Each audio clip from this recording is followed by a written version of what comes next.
حضرت انس بن مالک رضی اللہ عنہ فرماتے ہیں کہ ہم زمانے جاہلیت میں سال میں 2 عیدیں منایا کرتے تھے.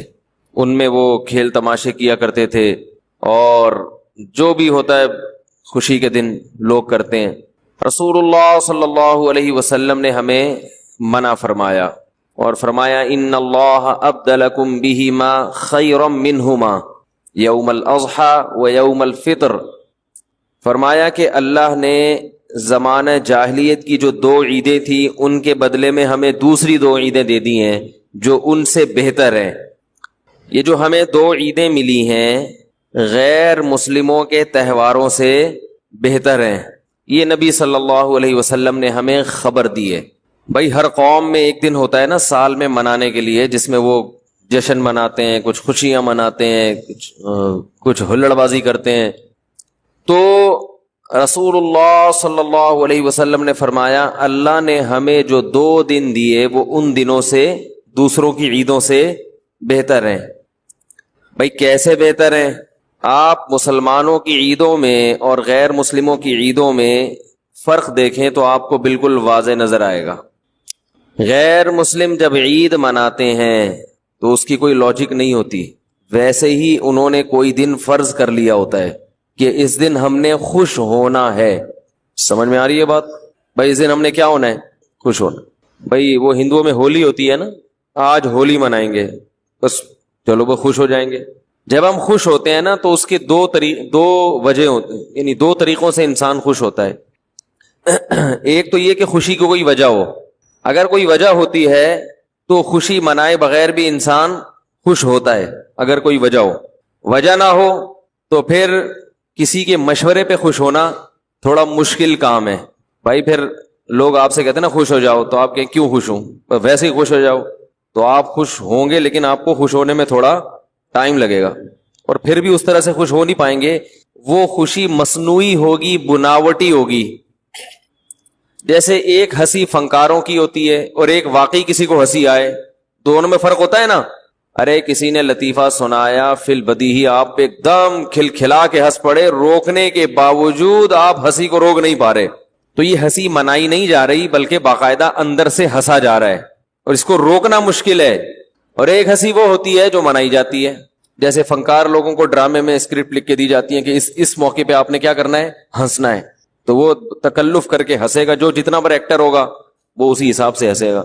ایک رونا ہوتا ہے کہ آپ کو غم کی بات سنائی گئی آپ رو پڑے, اور ایک رونا ہوتا ہے کہ آپ کسی کے مشورے پر فنکاری کر کے باقاعدہ رو رہے ہو. بہت سے لوگ مثال سب کو بتائیے کہ وہ باقاعدہ آرڈر پہ روتے ہیں. تو یاد رکھو جیسے ایک رونا اس کی کوئی ریزن ہوتی ہے, رو پڑتا ہے, اور ایک بناوٹی رونا ہے. دونوں میں زمین آسمان کا فرق ہے. ایک خوشی حقیقی خوشی, ایک بناوٹی, دونوں میں زمین آسمان کا فرق ہے. ایسے ہی ایک عید وہ ہوتی ہے جس کی کوئی ریزن ہو, اور ایک ہوتی ہے جس کو لوگوں نے بیٹھ کے خود بخود فرض کر لیا ہو. دونوں تہواروں میں زمین آسمان کا فرق ہوتا ہے. غیر مسلموں کی عیدیں گڑی ہوئی ہیں, بنائی ہوئی ہیں. مسلمانوں کی عیدوں میں کوئی ریزن ہے جس کی وجہ سے مسلمان اس دن خوشی مناتے ہیں. ہمیں نبی نے 2 عیدیں دی, ایک عید الفطر اور ایک عید الاضحیٰ. یہ اللہ نے دی ہیں. اصل میں نبی تو محض نمائندے ہیں, اللہ کے پیغام پہنچانے والے ہیں. عید الفطر میں کس بات کی خوشی ہے؟ اچھا, خوشیوں جو سچی مچی کی خوشی ہوتی ہے نا اس کی بھی 2 قسمیں, ایک روحانی خوشی, ایک جسمانی خوشی. ارے کیا ہو گیا؟ ایک تو جھوٹی موٹی کی خوشی ہوتی ہے نا, وہ جو فنکاروں کی, اور ویسے ہی ہنس رہے ہیں, ویسے ہی مسکرا کے بات کر رہے ہیں, اندر سے دل چھلنی ہے لیکن بہرحال اپنے رویے سے یہ شو کرنا ہے کہ ہم کیا ہیں, خوش ہیں. کتنے مزاحیہ اداکار خودکشی کر لیتے ہیں حالانکہ صبح شام ہنستے ہنساتے رہتے ہیں لیکن اندر سے دل میں کانٹے چبھ رہے ہوتے ہیں بے سکونی کے. تو جو سچی مچی کی خوشی ہے نا, سچی مچی کی خوشی, اس کی کتنی قسمیں ہیں؟ بولو بھائی. 2, ایک روحانی اور ایک جسمانی. آپ جب محنت کر کے فجر کی نماز میں اٹھتے ہیں, نیند قربان کرتے ہیں, دل نہیں چاہ رہا ہوتا, اس کے باوجود آپ وضو کر کے جسم کو پاک صاف کر کے فجر کی نماز میں تکبیر اولیٰ کے ساتھ شریک ہوتے ہیں, اور جب نماز سے فارغ ہوتے ہیں ایک عجیب سی دل میں راحت محسوس ہوتی ہے. جتنی مشکل عبادت ہوگی اس کو کرنے کے بعد اتنی ہی زیادہ راحت محسوس ہوگی. یہ روحانی خوشی ہے. اچھے عمل کے بعد انسان کو دل میں ایک خاص سکون محسوس ہوتا ہے. اس سکون کو کیا کہتے ہیں؟ روحانی سکون. یہ والا سکون ہر ایک کو نہیں حاصل ہوتا. یہ انہی کو ہوتا ہے جن کی روح تھوڑی سی مضبوط ہو, روحانی قوت ہو ان میں. اور گناہ کرنے کے بعد روحانی طور پر انسان کو بے سکونی محسوس ہوتی ہے. روحانی طور پر بولو نا کیا ہو گیا؟ بے سکونی. غلط کیا, کرتے ہوئے تو لطف آتا ہے گناہ میں, کرنے کے بعد ایک دل ملامت کرتا ہے, غلط کیا میں نے. کتنے لوگ ہیں قتل ہو جاتا ہے, قتل کے بعد شرمندہ ہوتے ہیں, غلط ہو گیا. ظلم کیا, ظلم کے بعد دل میں بے چینی شروع ہو گئی. یہ ان لوگوں کے ساتھ ہوتا ہے جن کے دل ابھی مکمل مردہ نہیں ہوئے ہوتے, ان میں کچھ نہ کچھ روحانی قوت باقی ہوتی ہے, شرمندہ ہو جاتے ہیں وہ. لیکن کچھ الٹے حساب ہوتا ہے کچھ لوگوں کا, ان کو نیکی کر کے خوشی محسوس نہیں ہوتی, ظلم کر کے گناہ کر کے خوشی روحانی سکون محسوس ہوتا ہے, کیونکہ ان کی روح شیطانی روح ہوتی ہے. فلاں کا بٹوا چھین لیا, بہن کی وراثت کھا گئے, خوش ہو رہے ہیں ماشاءاللہ, کھا گیا میں. بڑی ایک عجیب سی ان کو روح کو نا تسکین ملتی. ہمارے جو سیاستدان ہیں ان پر یہ مثال بہترین طریقے سے, یہ جس دن لوگوں کا پیسہ کھائیں اس دن ان کو رات کو سکون, آرام سکون کی نیند آتی ہے. بھائی ایک شریف آدمی اگر کبھی گناہ کر بھی لے تو رات کو پھر سکون کی نیند نہیں آتی کہ میں نے آج فلاں کا دل دکھایا, فلاں سے پیسہ لیا. ہم تو ایسے لوگوں کو بھی جانتے ہیں کہ ہم نے بچپن میں یہ چیزیں بچپن سے ہوتی ہیں انسان میں. وہ کہیں بیمار سی کوئی بلی تھی, ہمارے ایک دوست سے, انہوں نے ایک زور سے لات ماری نا اس کو راستے سے ہٹانے کے لیے. وہ لات کو زیادہ زور سے لگ گئی اور وہ بلی اٹھا کے دیوار تھے جا کے چپکی ہے. جب نیچے گری ہے تو بڑی ایک مظلومانہ آنکھوں سے دیکھ رہی ہے وہ بلی. تو جنہوں نے لات ماری, ایک مجھے یاد ہے, یہ کہتے ہیں کہ میرا دل جو ہے بہت پریشان ہو گیا, ایک بے زبان جانور پہ اتنا ظلم کیوں کیا, تو کچھ نہیں کر سکتی. تو جن کی روح زندہ ہوتی ہے ان کو ایک معمولی سے جانور کو تکلیف پہنچا کر بھی تکلیف ہوتی ہے, اور روح زندہ نہیں ہوتی تو بڑے بڑے جرائم کر کے بھی کچھ بھی نہیں ہوتا. تو میں ان لوگوں کی بات کر رہا ہوں جن کی روح زندہ ہے, ان کو اچھا عمل کر کے روحانی سکون محسوس ہوتا ہے. یہاں تک بات سمجھ میں آ گئی ہے؟ جیسے ہم مشکل سے نماز پڑھیں فجر کی, لیکن اس وقت تو تکلیف ہو رہی تھی, نماز پڑھنے کے بعد ایک سکون ملتا ہے, اللہ نے ایک فریضہ ادا کروا دیا. دن کی ابتدا کسی اچھے کام سے ہو رہی ہے, تمیز سے ہو رہی ہے. لوگوں کے دن کی ابتدا بہت سے لوگوں کی ٹیلی ویژن سے ہوتی ہے. آنکھ نکل رہی ہوتی, بیگم کوئی اچھی سی فلم لگا دیتی ہے, اٹھ کے بیٹھ جاتے, اچھا سا گانا لگا دی ایک دم اٹھ کے. بیگم کو پتا ہوتا ہے کون سے والے پہ اٹھے گا, کون سے والے پہ نہیں اٹھے گا. وہ بیوی کو پتا ہوتا ہے یہ کون سے گانے پہ اٹھے گا کون سے پہ نہیں اٹھے گا. تو یہ سکون یعنی یہ جو سچی مچی کی خوشی ہے, اس کی دو قسمیں بیان کر رہا تھا. ایک روحانی جو اچھا عمل کر کے ہوتی ہے, اور ایک جسمانی خوشی بھی, کیونکہ اللہ نے ہمیں روح کے ساتھ باڈی بھی تو دی ہے نا. جسمانی خوشی ہوتی ہے کوئی بھی آپ کو ایسی نعمت مل جائے جس سے آپ کی باڈی خوش ہو جائے. بھوک میں آپ کے سامنے مرغن غذا آ جائے, بڑا مزے کا لش پش قسم کا کھانا آ جائے, شدید بھوک لگ رہی ہے, اور کراچی کی بنی ہوئی نہاری. یہ کراچی کا لفظ اب لگانا پڑتا ہے کیونکہ نہاری کے نام پہ پنجاب جاؤ پتہ نہیں کیا کھلا دیتے ہیں. بہت کم نہاریاں دنیا میں ایسی ہیں جو کراچی کی نہاری سے میچ کرتی ہیں. تو نہاری ہو, اس میں نلی ڈلی ہوئی ہو, اس میں مغز ڈلا ہوا ہو اور نیمبو نچوڑا ہوا ہو, اور شدید بھوک لگ رہی ہو, اور وہ تنور کے نان جو گرم گرم, اور ہوٹل میں بیٹھے ہوئے ہو, وہ نہاری گھر لا کے کھاؤ, مزہ تجربہ کیا ہوگا آپ لوگوں نے, ہم نے تو کیا, وہی گھر لے آ کے کھاؤ, مزہ ہی نہیں آ رہا ہوتا, وہیں بیٹھ کے کھائے. تو اب دیکھو سن کے مزہ آ رہا ہے, کیا یہ روحانی خوشی ہے؟ یہ جو آپ لوگ کو خوشی محسوس ہو رہی ہے روحانی ہے؟ یہ روحانی نہیں ہے اس کے لیے روح کا طاقتور ہونا ضروری. روحانی خوشی اسے کہتے ہیں جس میں روح میں قوت ہو تو خوشی ہوگی, روح خراب ہو چکی ہو تو خوشی نہیں ہوگی. لیکن جسمانی خوشی تو باڈی تو اللہ نے ہر ایک کو دی ہے, چور کو بھی دی ہے, ڈاکو کو بھی دی ہے, ہمیں بھی دی ہے, آپ کو بھی دی ہے. تو جو جسم کی خوشی ہے, جسم کی لذتوں والی, وہ ہر ایک کو حاصل ہوتی ہے. تو شدید بھوک لگ رہی تھی اور بہترین قسم کی نہاری, اور نلی بھی ڈلی ہوئی ہے, تازہ نلی ہے, پرانی باسی نہیں, اور مغز بھی ابھی ابھی بھینس کٹی تھی. یہ بھینسوں کا مغز کھلا رہے ہیں, ذہن میں رکھنا, بھینس کٹی ابھی ابھی, اور بہترین مغز, اور اس میں نیبو نچوڑ کے, اور مکھن کا تڑکا بھی لگاتے ہیں, اور پھر کہتے ہیں جسم میں کولیسٹرول بڑھ رہا ہے توند نکل رہی ہے. کھائیں لیکن ایکسرسائز بھی کریں. میں نے ایک دفعہ یہ نہاری کھائی اور دعوت تھی, بیان ہوتا تھا میرا لنڈی کوتل چورنگی پہ, تو بیان کے فوراً بعد ساتھی لے گئے چلو. اب وہ جو انہوں نے نہاری بنوائی, اس نہاری میں مغز بھی اور نلی بھی اور مکھن کا تڑکا, تو میں نے کہا یہ تو 1000 cc کی نہاری بن گئی ہے, بہت پاورفل. وہ اچھا خاصا ظاہر ہے وہ ٹھیک ٹھاک, یعنی جتنی کولیسٹرول والی چیزیں ساری اس میں ڈال دی, وہ پاورفل نہاری. پھر اس کے بعد کولڈ ڈرنک بھی. تو اب دعوت تھی, بھوک بھی ٹائٹ قسم کی لگ رہی تھی کیونکہ 1.5 گھنٹے کا بیان کیا تھا, شدید تھکاوٹ تھی, تو ہم نے بھی پھوڑ دی بیٹھ کے. ہم نے کہا اب اس میں کیا شرمانا یار, پھوڑ دو. یہ میں واقعہ کسی سبق کی وجہ سے سنا رہا ہوں آپ کو, ایک سبق دلانے کے لیے, واقعہ برائے واقعہ نہیں ہے. جب طبیعت سے ہم نے کھا لی, کیونکہ مزہ بہت تھا اس میں, بہت مزہ آیا, کولڈ ڈرنک بھی چڑھائی لی ہم نے کہا جہاں اتنی بدپریزیاں پی جاؤ, کولڈ ڈرنک بھی پی گئے. طبیعت سے نا اتنا کھانا اچھا نہیں ہے لیکن کبھی کبھار کھا لیتا ہے آدمی. اب جب صبح نماز کے لیے اٹھے تو یہاں رکھا ہوا کھانا, یہاں سے نیچے جانے کے لیے وہ ایگری نہیں, شدید بدہضمی اور بہت حالات خراب. میں اتنا کھاتا نہیں ہوں, کبھی کبھار ہو جاتا ہے ایسے, نہیں کھاتا میں الحمدللہ. تو وہ ان کے اخلاص کی برکت تھی کہ انہوں نے مزہ اتنا آیا کہ بہت زیادہ کھا لی. اب جب صبح اٹھے تو وہ نہاری کہاں رکھی ہوئی ہے, ادھر. اتنی سخت بدہضمی, تو ہم نے اس کا علاج کیا, کوئی چورن چٹنی نہیں کھائی. فجر کی نماز کے بعد یہاں ابو الاصفہانی روڈ ہے, بہت لمبا روڈ ہے, آپ نے دیکھا ہوگا, مسکن سے ہوتا ہوا گزرتا ہے آگے. صبح جاگر پہنے, اور جو نہاری میں میرے ساتھ شریک تھے, 1-2 اور بھی تھے, وہ بھی قریبی تھے, ان کو بھی کال کی آ جاؤ, وہ تو نہیں آئے. انہوں نے کہا مر جائیں گے, پھٹ جائیں گے, ہلیں گے نہیں. جاگر پہن کے جاگنگ کرنا سٹارٹ. اچھی خاصی جاگنگ کی ہے, بھاگتے بھاگتے بھاگتے بھاگتے, وہ سب لکڑ ہضم. بولو بھائی, وہ سب جگہ جہاں مغز نے جا کے فٹ ہونا تھا ادھر مغز جا کے فٹ ہو گیا, نلیوں نے جہاں جا کے لگنا تھا وہ اپنی جگہ پہ جا کے فٹ ہوئی ہیں. ایسا ہی ہوتا ہے نا بھائی, جو چیز کھاؤ گے وہ اپنی جگہ پہ جا کے فٹ ہوگی. اگر ایکسرسائز کرو گے, سب چیزیں اپنی جگہ پہ جا کے جب تک فٹ نہیں ہوئی ہیں اس وقت تک میں نے جاگنگ چھوڑی نہیں. لیکن تمام چیزیں اپنے اپنے ڈپارٹمنٹ میں جائیں گی, یہ صحیح ہے نا.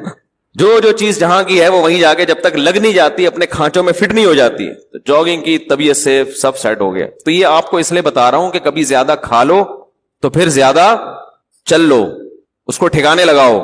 بیماریاں جو آج کل آ رہی ہیں کھانے سے اتنی نہیں آ رہی, پڑے رہنے سے زیادہ آ رہی ہیں. یا تو پھر کھاؤ کم, یا پھر کھاؤ کم. بات سے بات نکلتی ہے, اکثر ایک چیز پوچھی جاتی ہے, کھانے کے بعد پانی پینا. یہ جو آج کل نہار منہ پانی پینے کی حدیثیں گڑی جا رہی ہیں نا کہ نہار منہ پانی پینا اتنا فائدہ, ایسی کوئی حدیث نہیں ہے. ہمارے علم میں نہیں ہے کہ نبی صلی اللہ علیہ وسلم نہار منہ پانی پیا کرتے تھے. نارمل زندگی گزارنی چاہیے اچھے بچوں کی طرح. صبح صبح اٹھ کے گھڑے پہ جا کے یہ فریج پہ بوتلیں نکال کے پینا, جبکہ پیاس بھی نہیں لگ رہی, تو ڈاکٹروں کی تحقیق ہوگی, مگر یہ تحقیق بعد میں بدل بھی سکتی ہے. بہت ساری تحقیقات بدل گئی ہیں, تو نیچر سے کبھی نہ ہٹو, سمجھ رہے ہو. صبح اٹھو اچھے بچوں کی طرح, اپنا نماز نہ دھو کے نماز پڑھو. جب بھوک لگنا شروع ہو جائے تو کھانا کھا لو, پیاس لگنا شروع ہو جائے تو بولو بھائی پانی پی لو. بس اس طرح ہنسی خوشی زندگی گزارو, اور تھوڑا ایکٹیویٹی رکھو, کوئی بھاگم دوڑم, کچھ چلت پھرت رکھو, فٹ فاٹ رہو گے انشاءاللہ. بھیلا وجہ اٹھ کے پانی چڑھا رہا ہے, کئی لوگ مبتلا ہو چکے ہیں اس میں. فائدے ہیں اس کے, میں نہیں کہتا کہ فائدہ نہیں ہے, سائیڈ افیکٹ بھی ہیں. جو بھی کام آپ ایک نیچرل لائف سے ہٹ کے کرو گے نا, اس کے جہاں فائدے ہوں گے وہاں کچھ ایسے نقصان ہو رہے ہوں گے جو آپ کو بعد میں پتہ چلیں گے, اور بعض نقصان تو ایسے ہوتے ہیں جو پتہ ہی نہیں چلتے کہ یہ اس کی وجہ سے ہوئے ہیں. اس لیے نارمل اچھے بچوں کی طرح زندگی گزارنی چاہیے. کوئی بیماری ہو, اس بیماری میں ڈاکٹر بطور دوا کے تجویز کرے تو ٹھیک ہے. کوئی بیماری ہو گئی نا آپ کو, اس میں بطور دوا کے, بطور علاج کے, وہ ایک الگ چیز ہے, وہ ٹھیک ہے. لیکن نارمل آدمی کو, جوان آدمی کو ایسی ایکٹیویٹیز نہیں کرنی چاہیے اچھے بچوں کی طرح, سیدھا تمیز سے, جیسے اس کے باپ دادا زندگی گزارتے آئے تھے. جانوروں کو دیکھا کبھی صبح اٹھتے ہی پانی پی رہے ہو جا کے, ہیں صبح اٹھتے ہی سارے جانور, ان کو کیا چاہیے, بھوک لگنا شروع ہوتی ہے, کھانا کھاتے ہیں. تو نبی اسی طرہ یہ بھی بہت ہے کہ کھانے کے بعد پانی نہ پیو, کھانے کے بعد پانی نہ پیو. سنا ہوگا آپ نے, سب سنتے ہیں کھانے کے بعد پانی زہر ہے, یہ ہے, فلانا ڈمکانا ہے. اس بارے میں کچھ لوگ حدیثیں بھی بیان کرتے ہیں. نبی صلی اللہ علیہ وسلم کی سیرت جب ہم دیکھتے ہیں تو آپ صلی اللہ علیہ وسلم نے کھانے کے بعد پانی پیا بھی ہے, عمل سے بھی ثابت ہوتا ہے کہ پانی پیا ہے. اور نبی صلی اللہ علیہ وسلم نے جو قولی حدیث ہے اس سے بھی پتہ چلتا ہے کہ کھانا اور پانی ساتھ ساتھ ہیں. ابھی آدھا کلپ نہ بنانے، پورا ہونے دیں، تو ایسا نہ ہو آدھا کاٹ کے پیش کر دے. دیکھو حدیث میں آتا ہے رسول اللہ صلی اللہ علیہ وسلم گھر سے نکلے، شدید بھوک تھی آپ کو، شدید بھوک، پریشان ہو کے گھر سے نکلے. حضرت ابو بکر ملے، کیا مسئلہ ہے؟ ان کے ساتھ بھی یہی مسئلہ تھا، بھوک کی شدت نے پریشان کر دیا. حضرت عمر کا بھی یہی مسئلہ، بھوک کی شدت نے پریشان کر دیا. یہ تینوں اصحاب جا رہے ہیں، ایک صحابی نے کہا دعوت کی ان کی، اپنے باغ میں لے کر گئے، تر کھجوریں سامنے لا کے رکھیں. آپ صلی اللہ علیہ وسلم نے ان کھجوروں کو تناول فرمایا اور فرمایا ان نعمتوں کے بارے میں ہم سے قیامت کے دن سوال ہوگا. اور وہ کھجوریں آپ نے کھانے کے بعد کنویں کا میٹھا پانی پیا اور سیر ہو گئے. پانی پینے کا مزہ ہی کھانے کے بعد ہے. نہیں آ رہی سمجھ؟ جب شدید بھوک میں آپ کھجوریں کھاؤ گے اور اس کے بعد پانی پیو گے، کیا مزہ نہیں آئے گا؟ کھجوریں کھا لیں، اب پیاس لگ رہی ہے آپ کا، نہ کھانے کے 3 گھنٹے کے بعد پانی، 2 گھنٹے کے بعد پانی، بہت مصیبت ہے بھائی. یہ نیچر ہے، کھاتے ہی پانی پینے کا دل چاہتا ہے. اور ایک اور حدیث سنا دیتا ہوں. آپ صلی اللہ علیہ وسلم نے فرمایا معدے کے 3 حصے کرو، ایک حصہ کھانا، ایک حصہ پانی، ایک حصہ ہوا. تو یہ جو ایک حصہ پانی اور ایک حصہ کھانا، اس کا صاف مطلب ہے کہ کھانے کے ساتھ ہی پانی ہے، تبھی تو اس کے لیے جگہ چھوڑنی ہے. کیا ہو گیا؟ اگر کھانے کے 2 گھنٹے بعد پانی ہوتا تو 1/3 کھانا تو وہ ہضم ہو چکا ہوتا ہے، پھر تو پورا معدہ پانی کے لیے تیار ہے. تو دونوں حدیثوں کو ملائیں تو رزلٹ کیا سامنے آئے گا کہ کھانا پانی قرآن میں کیا ہے؟ کلو وشربو، کھاؤ اور پیو، کھاؤ اور پیو. تو کھانا پینا کٹھا ہے. لیکن دونوں حدیثوں کو ہم ساتھ ملاتے ہیں. آدھی حدیث لوگ ہیں نا، آدھی نہیں لوگ، پھر مسئلہ خراب ہوگا. دونوں کو ساتھ ملاتے ہیں. ایک حدیث میں آ رہا ہے کھانے کے بعد آپ نے پانی پیا اور کھجور کے بعد، جس میں عام طور پہ منع کیا جاتا ہے. اور دوسری حدیث میں آ رہا ہے کہ 1/3 کھانا، 1/3 سانس لینے کے لیے جگہ. اتنا بھر کے کھاتے ہیں کہ سانس ہی نہیں آ رہا ہوتا، وہ پھیپڑوں کی جگہ نہیں مل رہی ہوتی پھولنے کے لیے. اور 1/3 پانی. پتہ یہ چلا کہ یہ پیشکش اس کے لیے ہے جو 1/3 کھانا کھاتا ہے. سمجھ میں آ رہی ہے بات؟ اتنا کھانا کھاؤ کہ پانی کے لیے جگہ ہو. آج کل جو منع کیا جاتا ہے کھانے کے بعد پانی سے، ان لوگوں کو شاید ڈاکٹروں کی مراد وہ لوگ ہوں یا سب لوگ ہی ایسا کر رہے ہیں، وہ یہاں تک کھاتے ہیں. اس کے بعد جب آپ پانی پیئیں گے تو وہ کھانا پھول جاتا ہے یا اور مسائل پیدا کرتا ہے، وہ جگہ بچتی نہیں ہے. اس سے نتیجہ کیا نکلتا ہے؟ بد ہضمی. تو وہ تھوڑا کھانا اگر کھایا جائے تو اس کے بعد پانی پینے میں کوئی حرج نہیں ہے، بلکہ فائدہ مند ہے، کیونکہ نبی نے جو کام کیا وہ نقصان دہ نہیں ہو سکتا. دوسری بات یہ کہ پانی کس قسم کا پینا ہے. ہمارے نبی نے جو پانی پیا وہ کنویں کا، وہ ایک نارمل ٹیمپریچر ہوتا ہے اس کا. اور ہمارے ہاں جو کھانے کے بعد پانی پیا جاتا ہے وہ فریج کا نکلا ہوا ٹھنڈا ٹھاٹ. سمجھ میں آ رہی ہے بات؟ اس سے میدے کا کیا ہو جاتا ہے؟ بیڑا غرق. یہ جو ہمارا میدا ہے نا، یہ کلاک وائز گھومتا ہے ایسے، یعنی میرے لحاظ سے دیکھیں نا، یوں کر کے گھومتا ہے، آپ کے لحاظ سے یوں کر کے گھومتا ہے، یہ ایسے گھوم رہا ہوتا ہے یہ. تو جب آپ ٹھنڈی ٹھاٹ چیز پانی اس میں ڈالتے ہو تو اس کی جو گھومنے کی حرکت ہے وہ سست ہو جاتی ہے، اور وہ جو کھانا ہے وہ مختلف قسم کے کھانچوں میں پھنس جاتا ہے. ٹھیک ہے نا؟ جیسے ایک چیز گھوم رہی ہو نا بھائی، واشنگ مشین ہے، وہ گھوم رہی ہو تو کپڑے گھوم رہے ہوتے ہیں. اگر وہ اس کی سپیڈ سلو ہو جائے، یا اور کوئی چکی ہے جو اپنے گھوم رہی ہے، پیس رہی ہے، تو ظاہر ہے فرق پڑتا ہے نا، اس کی رفتار سلو ہو جائے تو میدے کی رفتار ٹھنڈے ہونے کی وجہ سے کیا ہو جاتی ہے؟ اس سے قبض ہوتا ہے اور درجنوں بیماریاں پیدا ہوتی ہیں. تو پانی کھانے کے بعد پی سکتے ہیں آپ، بشرطے کہ کھانا آپ نے تمیز سے کھایا ہو اور پانی کا ٹیمپریچر بہت زیادہ کم نہ ہو، ٹھنڈا پانی نہ ہو. سمجھ رہے کہ نہیں سمجھ رہے؟ تو اس بارے میں جو حدیثیں پیش کی جاتی ہیں نا کھانے کے بعد پانی نہ پینا، وہ صحیح نہیں ہے. اور اگر گرم پانی پیا جائے جو چولہے کا گرم ہو، وہ تو ہاضمے میں اور مدد دیتا ہے، جو کہوا جسے کہتے ہیں، وہ تو اور تھوڑی مدد دیتا ہے ہاضمے میں. لیکن میں نوجوانوں کو کہتا ہوں وہ نہ پیئیں، تمیز سے زندگی گزاریں، بس پانی پیئیں آرام سے. خیر، کہاں سے کہاں بات چلی گئی ابھی. ویسے بھی تو میں یہ عرض کر رہا تھا کہ دیکھو کھانا، وہ ہم نے وہ نہاری کھا لی نا، وہ پھر ہم نے جاگنگ کی، اللہ کا شکر ہے سیٹنگ پہ ابھی تک دیکھو سیٹنگ پہ لگ رہا ہوں نا، تو اسی وجہ سے اللہ نے بچایا ہوا ہے. تو جسمانی خوشی کیا ہوتی ہے؟ شدید بھوک میں کوئی چیز سامنے کوئی نعمت مل جائے، پیسہ آ گیا اچانک، تو یہ کیا ہے؟ جسمانی خوشی. تو مسلمانوں کے جو تہوار ہے نا، تہوار، اس میں نمبر 1 خوشی سچی مچی کی ہوتی ہے، جھوٹی موٹی کی، یعنی فرضی خوشی نہیں ہوتی کہ آؤ خوش ہوں. جیسے یہ جو برتھ ڈے کی خوشی ہے نا، برتھ ڈے کی، یہ سچی مچی کی نہیں ہے، یہ جھوٹی موٹی کی خوشی ہوتی ہے برتھ ڈے کی. آج ہمارا بچہ 35 سال کا ہو گیا، تو اس میں کیا خوشی کی کون سی بات ہے؟ لوگ کہتے ہیں اس بات پہ خوش ہو رہے ہیں 35 سال کامیابی سے گزار دیے, ابھی تک مرا نہیں ہے. تو یاد رکھو خوشی اس بات کی تو ہو سکتی ہے کہ آئندہ یہ اگلے سال تک نہیں مرے گا. ماضی کا سوچ کے کسی کو خوشی نہیں ہوتی, اس ماضی کا سوچ کے خوشی ہوتی ہے جو مستقبل پر اثر انداز ہو. جو ماضی مستقبل پر اثر انداز نہیں ہوتا اس پہ سوچ کے بے وقوف اور احمق لوگ خوش ہوتے ہیں, عقل مند اس پاسٹ پہ کبھی خوش نہیں ہوتے.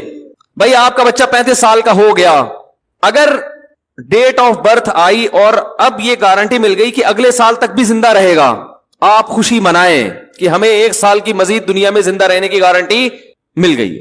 جو ماضی ہے گزر گئی, گزران کیا جھونپڑی کیا میدان. میں اس کی مثال دیتا ہوں پھر بات سمجھ میں آئے گی انشاءاللہ. دیکھو ایک آدمی جیل کی کوٹری میں پھانسی ہونے والی ہے, اس کو پتا ہے کہ جی فلاں تاریخ کو مجھے پھانسی کے پھندے پہ لٹکا دیا جائے گا, اور روزانہ ٹارچر کیا جاتا ہے جیل میں. 35 سال ہو گئے اس کو جیل میں. جس دن جیل میں آیا تھا وہ والی ڈیٹ مثلا 5 جنوری کو جیل میں آیا تھا. اب 5 جنوری آئی اور 35 سال اس کے کس میں گزر گئے؟ جیل کی کوٹری میں. تو وہ 5 جنوری کو خوشی منائے گا؟ ہے بھائی بولو نا. نہیں. یہی آدمی جس کو 5 جنوری کو اعلان کر دیا جائے کہ آپ کا صرف 1 سال جیل میں رہ گیا, 1 سال کے بعد آپ جیل سے نکل جاؤ گے, تو یہ خوشی منائے گا نا کہ آج 5 تاریخ وہ تاریخ ہے جس میں اناؤنسمنٹ ہوئی ہے کہ آپ کا جیل میں صرف 1 سال رہ گیا ہے اور آپ جیل سے رہا کر دیے جائیں گے. تو اس 5 تاریخ کو یہ خوشی منائے گا اگلے سال کا سوچ کے کہ میری ٹینشن کے ایام اب ختم ہو رہے ہیں. ماضی کا سوچ سوچ کے غمزدہ نہیں ہوگا یہ.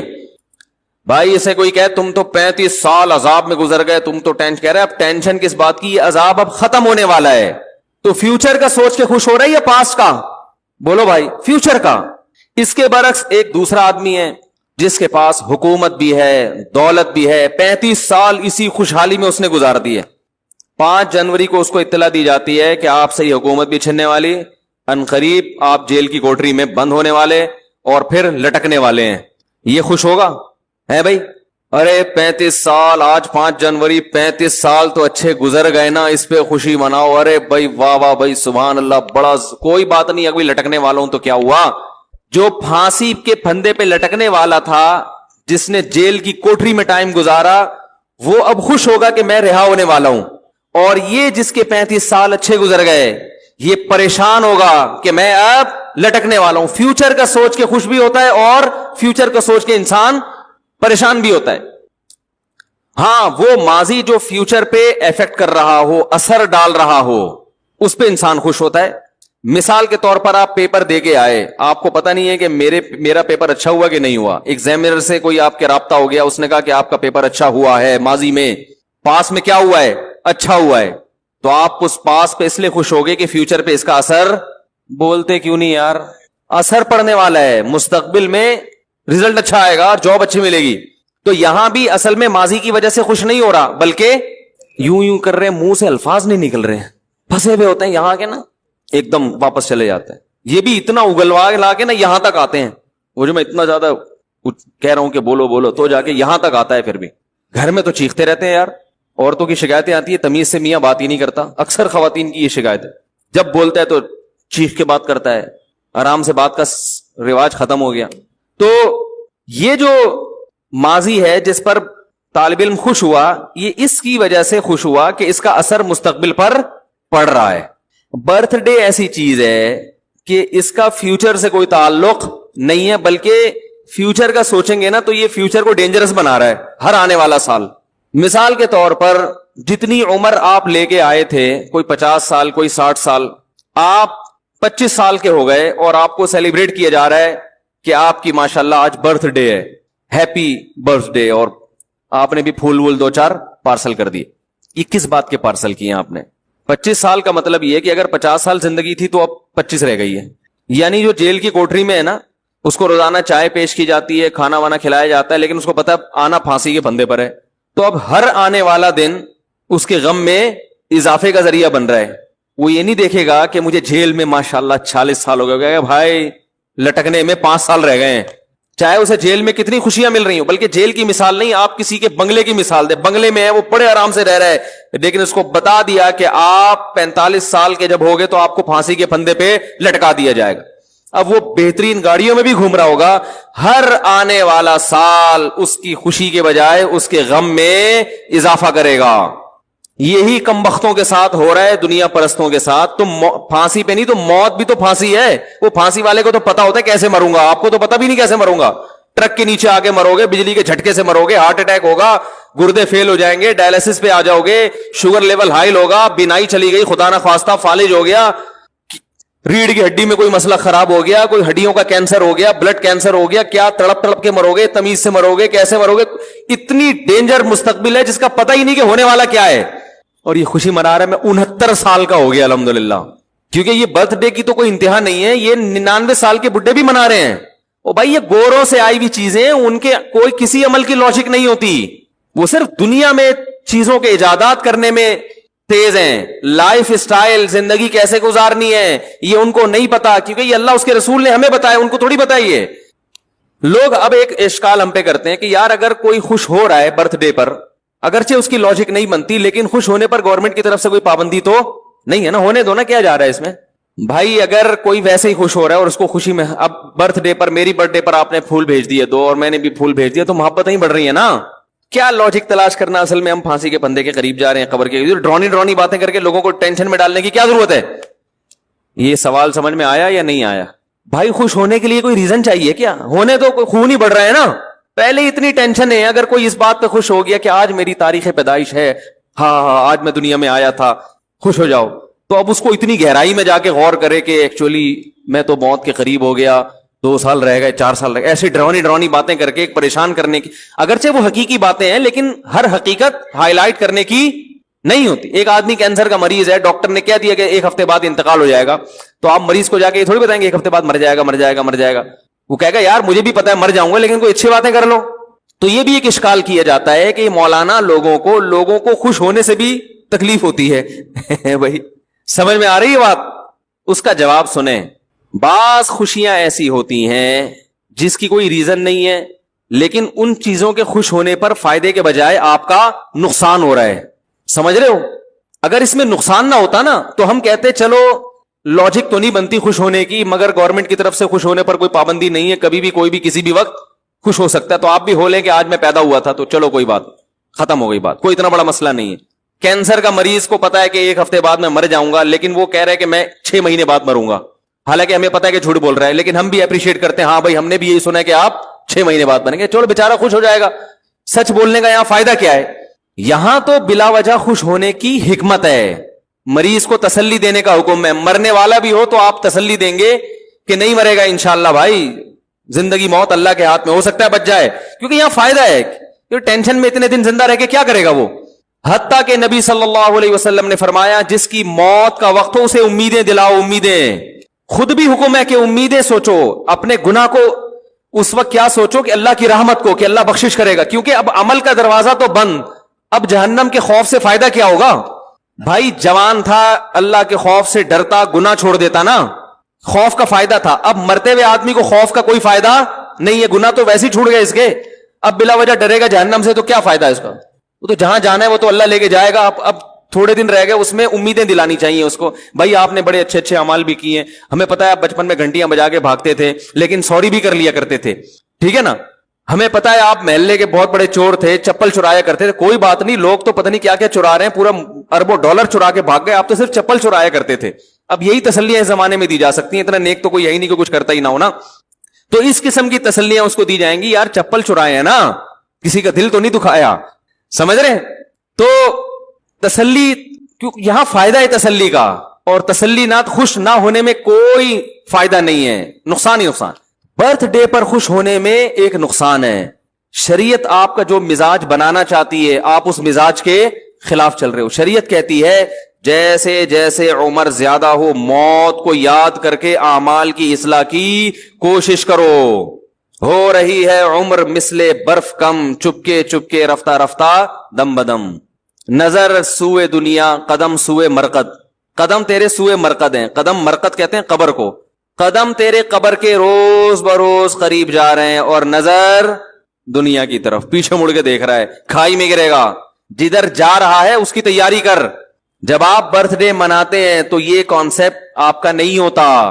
آپ موت کو بھول رہے ہوتے ہیں, آخرت کی تیاری سے غافل ہو رہے ہوتے ہیں. تو یہ خوشی ایسی خوشی ہے جو آپ کو آخرت کے قریب کرنے کے بجائے آخرت سے دور کر رہی ہوتی ہے. تو نہ صرف یہ کہ اس کی کوئی لاجک نہیں ہے, بے تکی خوشی ہے, مصنوعی طریقے سے منائی جاتی ہے جس کا کوئی تک نہیں بن رہا ہوتا, اور اس کا فائدہ بھی نہیں ہے, فائدے کے بجائے نقصان ہے. اور یہ پوری فلسفہ کسی کی سمجھ میں نہ بھی آئے تو ایک موٹی بات کہ خوش ہونے کے لیے ایسی خوشی جن کی کوئی ریزن ہے وہ کوئی کم ہے جو ہم خام خامے بلا وجہ خوشیاں مناتے رہے بیٹھ کے. دیکھو انگریزوں کے پاس خوش ہونے کے مواقع ہے ہی نہیں, اس لیے انہوں نے برتھ ڈے اور یہ ٹوپی ڈراما کچھ نکالے ہوئے ہیں تاکہ ہم سیلیبریٹ کریں, ہاں ہاں ہلا گلا ہوگا. ان کے ہے ہی نہیں. وہ خوشیاں جو نیچرل خوشیاں تھیں وہ اس معاشرے میں ختم ہو چکی ہیں. باپ کا جس قوم کو یہ نہیں پتا چل رہا میرا ابا کون ہے, ابا بچہ پیدا کر کے غائب ہو جائے. ابھی ایک لندن سے ایک صاحب آئے, انہوں نے ایک واقعہ سنایا کہ ایک انگریز 10 سال سے اس کی ماں ہاسپٹل میں ایڈمٹ ہے, بیمار ہے. 10 سال میں ایک مرتبہ بھی اپنی ماں کو دیکھنے نہیں گیا, ایک مرتبہ بھی. جس دن انتقال ہوا ہے اس دن تھوڑا سا آنکھوں میں آنسو آئے اور کہا کہ مجھے غم ہے کہ میری والدہ دنیا سے چلی گئی, اور آفس میں ایک سیکنڈ کے لیے بھی لیٹ نہیں ہوتا تھا. بات آ رہی ہے سمجھ میں؟ میں نے پچھلے بیان میں ایک واقعہ سنایا تھا نا, جو لوگ غیر مسلموں کی بڑی تعریفیں کرتے ہیں, وہ ایک مشہور فتنہ ہے, ابھی کیا بار بار نام لوں. انہوں نے بڑی گوروں کی تعریف کی ہے کہ انگریز اگرچہ ان میں زنا بھی ہے, ہاں گے سیکس کا رواج بھی آ رہا ہے, اور ٹھیک ہے کچھ برائیاں ہیں, لیکن پھر بھی بہت سی چیزوں میں ہم سے بہت اچھے. پھر اپنے معاشرے کی برائیاں پیش کی. ہمارے ہاں کوئی برقعے میں بھی خاتون جا رہی ہوگی نا, بیچاری کا چہرہ کھلا ہوا ہو تو لوگ گھر تک پہنچا کے آتے ہیں, اتنے ٹھرکی ہیں بد نظری میں. وہ کسی کا دل نہیں دکھاتے انگریز. ہم تو صبح شام لوگوں کو ٹھگتے ہیں, وہ یہ کرتے ہیں, وہ یہ کرتے ہیں, وہ اپنے وہ آفس ٹائم پہ آتے ہیں وغیرہ وغیرہ. تو میں نے اس کی ایک مثال دی تھی, وہ میں دوبارہ دہراتا ہوں. آپ کے ہاں کوئی آپ کی بچی کے لیے رشتہ لینے کے لیے آئے, آپ نے بٹھایا گھر میں, لڑکے کے ابا سے پوچھا کہ اس کی ذرا خصوصیات بیان کریں آپ اپنے ہونہار بیٹے کی. اس نے کہا کہ پہلی خصوصیت تو یہ ہے کہ مجھے کنفرم نہیں ہے کہ یہ میرا ہے, کہ بولو بھائی کنفرم نہیں ہے, ڈی این اے سے پکڑا گیا تھا تو میں نے ڈال دیا کہ ہاں میرا ہی ہے. یہ پہلی خصوصیت. دوسری, لڑکوں کا بھی شوقین ہے, یہ سینکڑوں لڑکیوں سے زنا کر چکا ہے, سمجھ رہے, پینے پلانے سے بھی شغف رکھتا ہے. بڑھاپے میں مجھے یقین ہے کہ جس بیٹے کو میں نے پالا, میری عمر 60 سال ہوئی تو فوراً اولڈ ہوم میں مجھے جمع کرا دے گا. یہ تو سوچو جو باپ کا یہ حشر کر رہا ہے وہ ساس سسر کی کیا خدمت کرے گا. یعنی وہ لڑکے کا ابا تعارف آگے کرے, لیکن گیس اور بجلی کا بل ٹائم پہ جمع کراتا ہے. آج تک ایک سیکنڈ کے لیے بھی آفس سے لیٹ نہیں ہوا. یہ تمہارے پاکستانیوں کی طرح نہیں, دفتروں میں آ رہے ہیں 9 بجے کا ٹائم ہے تو 5 بجے شام کو پہنچ رہا ہے چھٹی کے ٹائم, اور وہاں جا کے سو رہا ہے. یہ نہیں ہے. صبح اٹھ کے ایکسرسائز کرتا ہے, صحت کا خیال کرتا ہے, جم جاتا ہے, پابندی کے ساتھ نہاتا ہے. یہ ایک اضافی خصوصیت. نہا بھی لیتا ہے, سور بھی کھا لیتا ہے, اور اگر چائنا سے آیا ہوا ہوگا تو کتے بلی بھی کھائے گا. لیکن تو آپ بولو گے اللہ کا واسطہ, یہ لیکن کا لفظ کہہ کے میری توہین. لیکن کا مطلب ہے نا اب خصوصیات شروع ہو رہی ہیں, اب ان کی خوبیاں. آپ بولو گے خدا کا واسطہ یہاں سے دفع ہو جا, نکل جا یہاں سے. یہ لیکن کا لفظ کہہ کے میرا مذاق اڑانے کی ضرورت نہیں ہے. یہ فرق ہے جو ہمارے معاشرے اور اس معاشرے میں کمپیئر کرتے ہیں نا. میں مانتا ہوں ان میں خوبیاں ہیں, بہت سی خوبیاں ہیں جو ہم میں نہیں ہیں, لیکن اس کی وجہ سے وہ ہم سے اچھے نہیں بن گئے. اچھے ہم ہی ہیں الحمدللہ. نیکیاں اور بدیاں ان کی کوانٹٹی نہیں دیکھی جاتی, ان کی کوالٹی دیکھی جاتی ہے, ان کا ویٹ دیکھا جاتا ہے. قیامت کے دن اعمال گینے نہیں جائیں گے, تولے جائیں گے. بعض برائیاں ایسی ہیں کہ وہ اتنی وزنی ہیں, ان کے مقابلے میں سینکڑوں اچھائیوں کی اللہ کی نظر میں کوئی ویلیو نہیں ہے. اور یہ جو ہم آفس لیٹ پہنچتے ہیں تو ہمارے حکومت کا نظام خراب ہے, ان کے سسٹم صحیح ہے. تو یہ کیا ہے کہ نہ وہ کیا بات کیا چل رہی تھی ہے بھی. 2 عیدیں تو لے کے شروع ہوا تھا, میں یہاں کہاں سے پہنچا, میں برتھ ڈے کی بات کر رہا ہوں. کہ دیکھو ان کے پاس خوش ہونے کے لیے کوئی چیز ہے ہی نہیں. میں ملیشیا گیا نا, جہاں بھی دنیا میں میرا جانا ہوا, کسی تفریحی مقام پہ گیا ہوں, اس میں مسلمانوں کا ریشو 1% ہوتا ہے, 99% غیر مسلم ہوتے ہیں. تو میں یہ ساری قوم ہی ہر وقت ساحل سمندر پہ, ہر وقت تفریح گاہوں میں. وجہ اس کی یہ کہ ان کو بیچاروں کو گھر میں سکون نہیں ہے. ان کو سکون کے لیے پکنک پوائنٹ جانا ہے, دنیا میں ہر جگہ گھومنا ہے. ہمیں گھروں میں سکون حاصل ہے. ہم تو کہیں تفریح کے لیے سوات مردان بھی جائیں تو 1 ہفتے سے زیادہ وہاں بھی آدمی کہتا بھاگو گھر کی طرف. گھر میں سکون ہے الحمدللہ. بتاؤ ایک آدمی زیادہ تر وقت گھر سے باہر رہتا ہے اور کبھی کبھار گھر میں بھی آ جاتا ہے, حاضری دے دیتا ہے, تو اس کی علامت ہے نا کہ گھر میں اس کو سکون نہیں مل رہا. ایک ہے مجبوری سے باہر رہنا، جاب کی وجہ سے یا کوئی کاروبار کی وجہ سے، ورنہ شریف آدمی اس کا تو گھر میں زیادہ دل اگر نہیں لگ رہا، اس کا مطلب آپ بہت خطرناک زندگی گزار رہے ہو. کہ جو جگہ اللہ نے آشیانہ بنائی، جو ٹھکانہ بنایا، جہاں پرندے صبح و شام جہاں مرضی دنیا میں چلے جائیں آتے آخر میں اپنے ٹھکانے اور گھونسلے کی طرف ہیں، بڑی محنت سے اپنا گھونسلہ بناتے ہیں. تو جس پرندے کو اپنے گھونسلے میں سکون مل رہا ہے اور انسان کو اپنے گھر میں نہیں مل رہا، خدا کی قسم اس پرندے کی زندگی اس انسان سے کروڑا گنا بہتر ہے. اور اگر آپ کو گھر میں نہیں مل رہا تو یا کوئی ٹیکنیکل فالٹ ہے، یا تو آپ کی ذات میں یا آپ کے گھر میں کوئی فالٹ ہے جس کی وجہ سے آپ کو سکون نہیں مل رہا، یا آپ کے معاشرے میں فالٹ ہے. میں سمجھا پا رہا ہوں اپنی بات کی نہیں سمجھ میں آ رہی؟ تو یہ خوبیاں جو ہے نا جو ہم گنواتے رہتے ہیں صبح و شام، اللہ کی نظر میں اگر یہ خوبیوں کی ویلیو ہوتی تو اللہ ان کو جنت میں بھیجتا نا، کہ تم بڑے اچھے تھے، تم جنت میں جاؤ، مسلمان سارے کہاں جائیں گے؟ جہنم میں جائیں گے. ہمارا والا اگر کرپشن کر رہا ہے تو وہ بھی اپنے بوڑھے باپ کے لیے کر رہا ہے، بیوی بچوں کے لیے کر رہا ہوتا ہے، کسی اور کو کھلانے کے لیے کر رہا ہوتا ہے. غلط ہے، شروع نہ کر دیں کہیں آپ، ہاں شروع نہ کر دیں گے، جائز نہیں. میں بتا رہا ہوں کہ کم از کم اپنی توند بھرنے کے لیے تو نہیں کر رہا نا. تو ان کے یہاں صرف بزنس، آفس، پیسہ، دولت، اس سے ان کی نظر ہٹتی نہیں ہے. ہر چیز گھوم گھوم کے کہاں آ رہی ہے؟ پیٹ، دولت، پیسہ، بزنس. اب یہ جو مسلمان قربانی کر رہے ہیں، بتاؤ کروڑوں اربوں روپے اڑا رہے ہیں کہ نہیں اڑا رہے؟ کس پہ اڑا رہے ہیں؟ اپنی ذات پہ. اپنے لیے اگر گوشت کھانے کے لیے قربانی کرے انسان تو اتنا مہنگا جانور مارکیٹ سے لینے کی ضرورت نہیں ہے. صرف گوشت اپنے چٹخارے کے لیے کوئی کر رہا ہو نا قربانی، تو اتنا مہنگا جانور نہیں خریدے گا وہ. یہ سستا قصائی سے آپ کو کئی گنا زیادہ سستا مل جائے گا. یہ تو غریبوں کا پیٹ بھرا جاتا ہے، اس سے اللہ کو خوش کیا جاتا ہے. اتنا تو دنیا میں کوئی غیر مسلم اپنے تہوار پہ پیسہ خرچ نہیں کرتے. اور دیکھو ان کے ہاں جو پیسہ خرچ ہوتا ہے نا تہواروں پہ، وہ عیاشیوں پہ ہوتا ہے، شراب کباب پہ، لڑکیوں پہ، زنا پہ.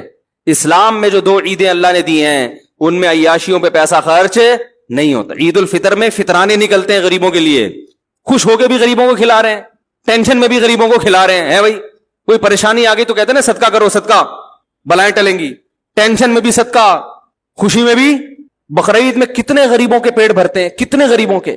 تو میں جلدی سے بات کو سمیٹ کے ختم کرتا ہوں. میں یہ عرض کر رہا تھا خوشی 2 قسم کی ہوتی ہے، جو سچی مچی کی خوشی ہوتی ہے. برتھ ڈے آ گئی درمیان میں کہ وہ بھی جھوٹی موٹی کی خوشی ہے، بنائی بھی ہوتا کچھ بھی نہیں ہے، اور شریعت کے مزاج کے بھی خلاف ہے وہ. اور برتھ ڈے چاہے عام لوگوں کی ہو یا محمد صلی اللہ علیہ وسلم کی ہوتی وہ برتھ ڈے ہی ہے. یہ عجیب بات ہے کہ انگریز جب نے ایک برتھ ڈے نکالی تو اپنے ابا کی برتھ ڈے منانا تو ناجائز ہو گیا، مگر نبی صلی اللہ علیہ وسلم کی برتھ ڈے وہ کیسے جائز ہو گئی؟ العبرۃ للمعانی لا للالفاظ. شریعت الفاظ کو نہیں دیکھتی، شریعت کہتی ہے حقیقت میں کیا ہو رہا ہے. حقیقت میں اگر پیدائش کا دن منایا جا رہا ہے تو وہ چاہے عام لوگوں کا ہو یا محمد صلی اللہ علیہ وسلم کا، وہ برتھ ڈے ہی ہے. نام بدلنے سے حقائق نہیں چینج ہو جایا کرتے. تو اب میں ایک بات جلدی سے سمیٹ کے ختم کرتا ہوں کہ غیر مسلموں کی جو عیدیں ہیں ان میں وہ خوش ہوتے ہیں، حالانکہ خوش ہونے کی کوئی معقول وجہ موجود نہیں ہوتی. ویسے ہی سیلیبریٹ کر رہے ہوتے ہیں، آج 25 دسمبر ہے تو خوش ہو. کیوں ہو؟ وہی کوئی وجہ نہیں سمجھ میں آئی آج تک. وہ کہتے ہیں حضرت عیسیٰ پیدا ہوئے تھے تو ہو گئے تھے نا، اب تو چلے گئے نا دنیا سے. اب دوبارہ اگر پیدا ہونے کا چانس ہو یا ہو رہے ہوں تو چلو بات بھی ہے. وہ تو تھے، وہ دن تو گزر گیا وہ 25 دسمبر کا. جبکہ مسلمان جو خوشی مناتا ہے سچی مچی کی ہوتی ہے، اور اس میں دونوں وجہ، روحانی بھی اور جسمانی بھی. عید الفطر کس بات کی خوشی ہے؟ 1 مہینہ رمضان کے روزے رکھنے کی اللہ نے توفیق عطا فرما دی. یہ معمولی عبادت نہیں ہے. عام دنوں میں 1 روزہ رکھ کے آدمی چکرا جاتا ہے. کئی دفعہ ارادہ ہوتا ہے نا صبح روزہ رکھیں گے، صبح سحری میں آنکھ کھلی، چھوڑو یار کوئی فرض تھوڑی ہے، اگلے پیر کو رکھ لیں گے، ہوتا ہے نا، اگلی جمعرات کو رکھ لیں گے. اور رکھ لیتا ہے تو ایسے لگتا ہے جیسے امام مہدی کا چھوٹا بھائی. لوگ بھی کہتے ہیں روزہ ہے، ماشاءاللہ یار روزہ ہے. رمضان میں کنٹینیو کتنے 29 رکھتا چلا جاتا ہے، چاہے شدید گرمی ہو سردی ہو، اس کی صحت پہ کوئی فرق نہیں پڑتا. کتنی ٹف محنت.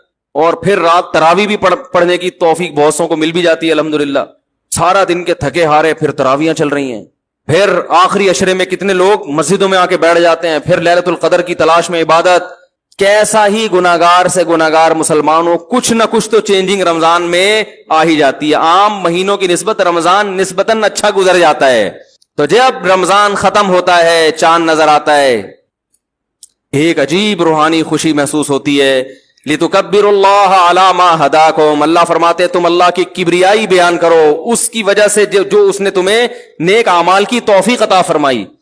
خوشی ہوتی ہے اللہ تمیز سے رمضان گزر گیا، روزے رکھنے کی توفیق تو نے ہمیں دے دی، عبادت کی توفیق تو نے.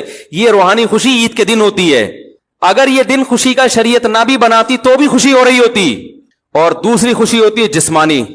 ایک مہینہ کھانے کے بعد جب چھٹی ملتی ہے تو مزہ آتا ہے کہ نہیں آتا؟ میں عید الفطر والے دن پٹھان ہوٹل کے 2 پراٹھے صبح ناشتے میں لازمی کھاتا ہوں. کھانے نہیں چاہیے، یہ ہوٹل کے پراٹھے میں بہت میدے کے بنے ہوئے ہوتے ہیں اور گھی بھی ہوتا ہے، یہ صحت کو خراب ہی کرتے ہیں، لیکن مزہ اسی میں ہے صبح ناشتے میں. کیا خیال ہے؟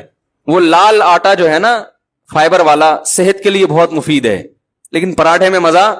تو ہم کہتے ہیں آج عید کا دن ہے، طبیعت سے کیا کرو، پھوڑ دو. ویسے بھی کولیسٹرول اتنا کم ہو چکا ہوتا ہے رمضان میں کہ اگر وہ چند دن کچھ پراٹھے کھا لو تو وہ کمی پوری ہوتی ہے، ٹھیک ہے نا، نقصان نہیں دیتا. ہمارے نبی عید الفطر میں صبح اٹھ کے کچھ تناول کرتے تھے، پھر عید کی نماز پڑھنے آتے تھے. حالانکہ ہمارے نبی کھانے پینے پہ حریص نہیں تھے، پھر بھی صبح اٹھ کے کھاتے تھے، یہ بتانے کے لیے کہ آج ہمارا روزہ نہیں ہے، آج ہم کھائیں گے. تو روحانی خوشی بھی ہے اور جسمانی بھی. ایک مہینہ کسی غیر مسلم کو بولو بھوکا رہ کے دکھاؤ، پھر تمہیں جب چھٹی ملے گی نا دیکھو کیسا مزہ آتا ہے. اور کئی دنوں تک یہ احساس رہتا ہے، کوئی چیز کھانے کی سامنے آتی ہے، ایک احساس ہوتا ہے روزہ ہے، پھر پتہ چل نہیں روزہ نہیں ہے، کھا لو تو خوشی ہوتی ہے، روحانی بھی اور جسمانی بھی. عید الاضحیٰ میں بھی ایسا ہی ہے. ایک روحانی خوشی ہے عید الاضحیٰ کی، وہ خوشی یہ ہے کہ اللہ کے انتہائی محبوب خلیل اللہ جو ہر قربانی میں ہر آزمائش میں پورے اترے، اپنے معصوم بیٹے کو ذبح ہونے کے لیے لٹا دیا. اللہ کو یہ عمل اتنا پسند آیا کہ اللہ نے کہا کہ میرے خلیل کی محبت میں اس جانور کو ذبح کرو جو دنیا میں سب سے قیمتی سمجھے جاتے ہیں. دنیا میں خوراک میں سب سے لذیذ اور قیمتی خوراک گوشت سمجھی جاتی ہے، تبھی دنیا میں ہر دعوت میں گوشت کھلایا جاتا ہے، سبزی اور دالوں پہ نہیں ٹرکھایا جاتا. چاہے غیر مسلم ہو یا مسلم، دعوت کا لازمی جز گوشت ہے. آپ نے بیٹے کا ولیمہ کیا، بہترین قسم کے دال چاول پکایا آپ نے، اور اچار اور رائتا اور تمام لوازمات کے ساتھ. لوگ دوبارہ آپ کے کسی بچے کے ولیمے پہ نہیں آئیں گے. کیا خیال ہے؟ ہر لذیذ کھانے کا بنیادی عنصر کیا ہے؟ گوشت. پہلی بات تو یہ کہ انسان کی بنیادی ضرورت ہے کھانا پینا، اللہ نے کھانے پینے کی چیز کو ہلاک کرنے کا حکم دیا جو سب سے بنیادی ضرورت کی چیز ہے. نمبر 2، کھانے میں بھی گوشت، اور گوشت میں بھی یہ 4 جانور ہیں جن کا گوشت پوری دنیا میں سب سے زیادہ کھایا جاتا ہے، لہذا یہ سب سے قیمتی مال ہے کھانے کے لحاظ. اونٹ، گائے، دمبا اور بکری پوری دنیا میں سب سے زیادہ کھایا جاتا ہے، لذت میں بھی سب سے زیادہ، صحت کے لیے مفید بھی سب سے زیادہ. یہ جو گائے نقصان دیتی ہے نا، یہ وہ اس کی وجہ یہ ہے کہ ایکسرسائز نہیں کھا رہے ہیں گائے، حرکتیں جو ہے وہ یعنی وہ گوشت کھا رہے ہیں مگر حرکتیں گوشت خور جانوروں جیسی نہیں ہے نا. بھائی شیر گوشت کھاتا ہے تو حرکتیں بھی تو شیر جیسی ہوتی ہے نا، اس کی جھپٹنا پلٹنا.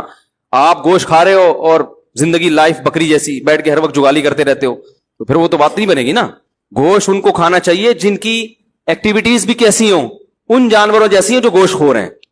تو اللہ تعالیٰ نے جو سب سے مہنگے جانور تھے یعنی اوور آل خوراک کے لحاظ سے، ان کو کاٹنے کا حکم دیا کہ یہ نفیس جانور ہیں، پالے بھی سب سے زیادہ جاتے ہیں، فائدے مند بھی سب سے زیادہ ہیں، ان کو اللہ کی راہ میں کاٹنا شروع کرو. اب دنیا چیختی ہے مسلمان کیا کر رہے ہیں، کیا ہو گیا بھائی؟ ایک ہی دن میں اتنا مال مسلمان ہلاک کر دیتے ہیں. ہمیں روحانی خوشی ہوتی ہے کہ ابراہیم تو اپنے بیٹے کو کاٹنے پر آمادہ ہو گئے تھے. اللہ اگر یہ قربانی قبول کر کے ہمیں بھی ابراہیم علیہ السلام کی صفوں میں کھڑا کر لے تو یہ مہنگا سودا نہیں ہے. بھی ان کی نقل اتارنے والوں میں اگر شمار کر لے تو ہمارے لیے روحانی طور پر خوش ہونے کے لیے اتنا کافی ہے. لوگ کہتے ہیں نا، یہ لبرل لوگ اور مذہب مخالف لوگ بہت مذاق اڑاتے ہیں قربانی کا کہ کیا ایک دن میں اتنا مال مسلمان ہلاک کر دیتے ہیں، یہ پورے سال اسٹور ہوتا تو بڑا فائدہ ہوتا، غریبوں کو یہ ملتا، فلانا ملتا، گوشت مہنگا ہو جاتا ہے، یہ ہو جاتا ہے، وہ ہو جاتا ہے. ہم کہتے ہیں بھائی یہ پیدا کس نے کیا؟ اللہ نے. یہ تو اللہ نے ہمیں کھانے کی اجازت دیتی، نہ دیتا اجازت تو ہم کاٹ کاٹ کے جلا دیتے ہیں، ان کو جلا دیتے ہیں ہم اور مینا میں جلائے جاتے ہیں بہت سے جانور. حاجی اتنا جانور کاٹتا ہے وہاں سب جانوروں کو ٹھکانے لگانا ممکن نہیں ہوتا. ہمارے نبی نے 100 اونٹ نہر کیے، 100 اونٹ